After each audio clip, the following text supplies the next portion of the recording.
curtain here, I want to talk to you about color.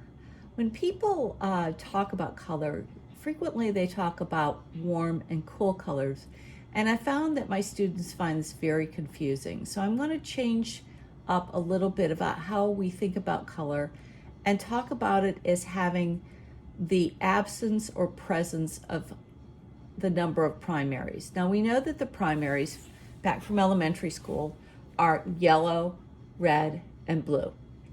But it's very difficult to find a pure yellow without any other primaries in it, a pure red, or a pure blue. And as you see here, we have Hansa yellow, which is a very bright yellowy yellow, but it might have a tinge of blue in it. It's tending that way. And here we have New Gamboge. Well, you can see New Gamboge is very different from Hansa Light.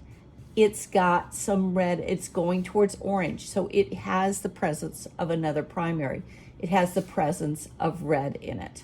And then down here with red, well, this is Scarlet Lake, and this is Permanent Rose.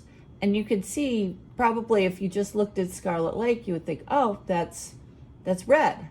But when you see it against Permanent Rose, you can see the presence of another primary. You can see that it's got a little bit of yellow in it. It tends towards orange. And Scarlet Lake is very similar to Cad Red. I don't happen to paint with the cadmiums. I don't like their opacity. I like to paint very transparent. So I use Cad Red, or rather I use Scarlet Lake or Quin Coral for that tone when I'm looking for it. And as you look at Permanent Rose, well, you can see the blue in there. You can see that there's no yellow in there, but there's a lot of blue. And then going over here to our blues, we have cobalt here, and we have cerulean. And you can see that cerulean has a lot of yellow in it, which we don't see in our cobalt. Now, why does this matter? Well, it matters when we're mixing colors, because we think, oh geez, I'm going to get an orange, so I could get a good orange by picking a yellow and a red. But depending upon the yellow and red you pick, you're going to get a very bright orange or a very dull brownish orange, because you're bringing in the presence of the third primary. What you want to try and do when you're mixing, if you want a very vibrant color in the secondary colors, you want to mix in a way that you don't bring in the third primary, versus if you want to get a dull brownish or darker color, then you bring in the third primary. And let me illustrate this with both on the orange side and, more importantly, on the green side, because I think we all get hung up on mixing green. So I'm going to demonstrate this briefly on the orange side, but more on the green side. So let's go and show you the difference between mixing Hansa Light right here. So I'm taking my Hansa Light, and let's mix this with Permanent Rose.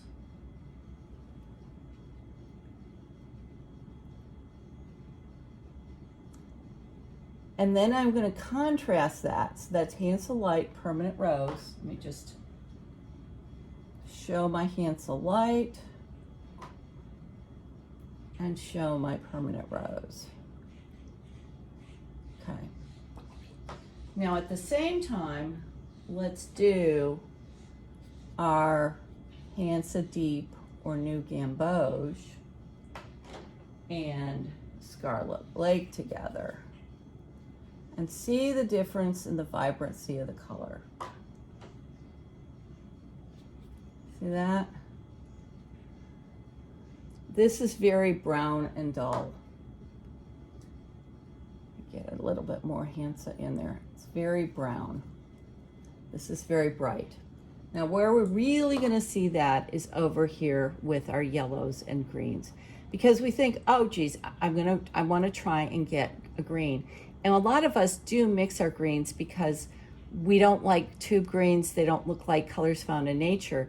But if you want to get a really vibrant green, you're not going to get it by mixing cobalt and new gamboge. That's just not going to do it. You're going to get it by, because you're bringing in the third primary, you're bringing in the red. Versus here, if we just mix a cerulean with a Hanselite, you're going to get a very, very, very vibrant green. So let me illustrate. So there's our Hanselite again. And let me bring in cerulean.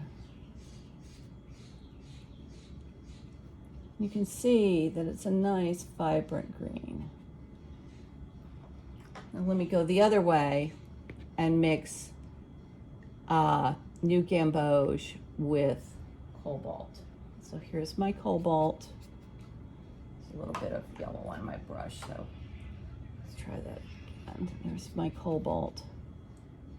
Get a little bit more cobalt out, and I'll get my new gamboge. And you can see now, very olive, very, very, very different. Very brownish olive, because you brought in the third primary. And even doing cerulean with new gamboge. There's my cerulean and new gamboge. You're still bringing in that third primary, and you're getting a very brown, olivey color. So and this is really important if you're trying to mix greens, and most of us do try and mix greens. You can get really vibrant greens. Here's a really good vibrant green by using Hanselite or bismuth and manganese. And this is just a wonderful spring green. Isn't that pretty? Such a pretty spring green. That again was manganese. Here's my manganese. And my Hanselite. I could do that. I could use my Hanselite, and I like to use Hanselite or Aurelian a lot in mixing greens because I can get some really exciting and great variations in my greens. So let me just do Hanselite, and here's Prussian. And you can see you can get a nice, good mid-range green there. It's Prussian. And it's light. Now if I want to go, and sometimes you want to get a browner or a olive or green. So you could go to something like a Prussian and a raw sienna. Bit more raw sienna,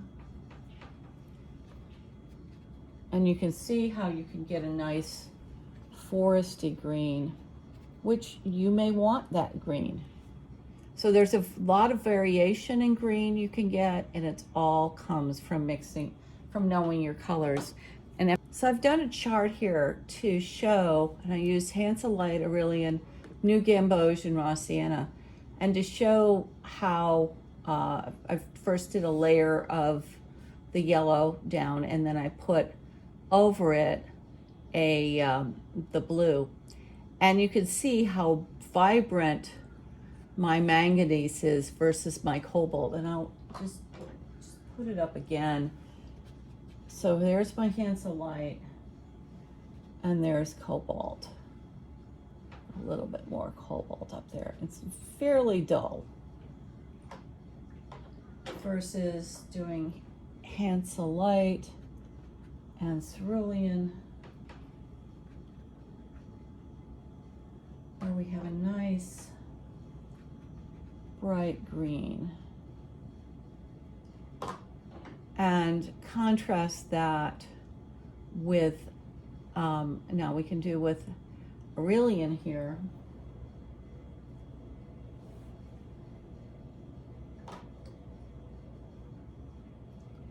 So if we do Aurelian and cobalt, and sort of dull. It looks like it's got another, it's going toward brown. It looks like we're brought in the third primary versus, here we go with Aurelian. There's a little bit of orange in my Aurelian, so it's not quite clear. And with some manganese. And we have that beautiful bright green. And let's show New Gamboge up here with cobalt.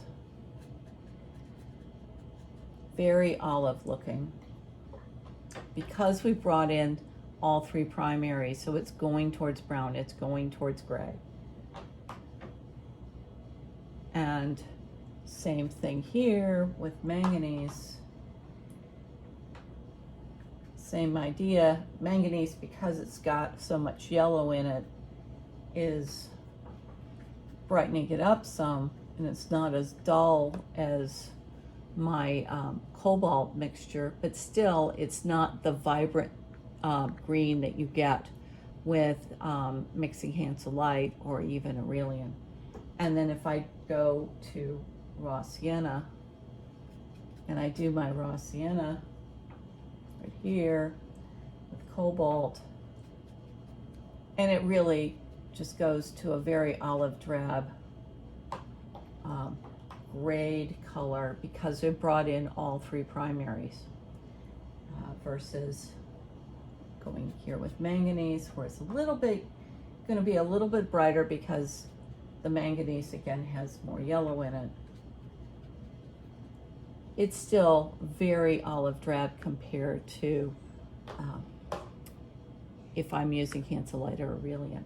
So look at your colors before you mix them together, and try and think about what primaries are in them. If you were to mix that color, what primaries have you brought in? Do you have red in there? Is there blue in that red? Is there yellow in that red? Is there yellow in the green, in the blue, or is there red in the blue? And know that before you put them together, because you may not anticipate it until you put them together and you realize that you've got colors that you don't want. And this also applies for when you're painting on a paper and you put two colors next to each other and you're thinking they could blend beautifully, and in fact they blend and create mud. So if you're wanting to try and avoid mud, avoid bringing in the three primaries. Thank you very much.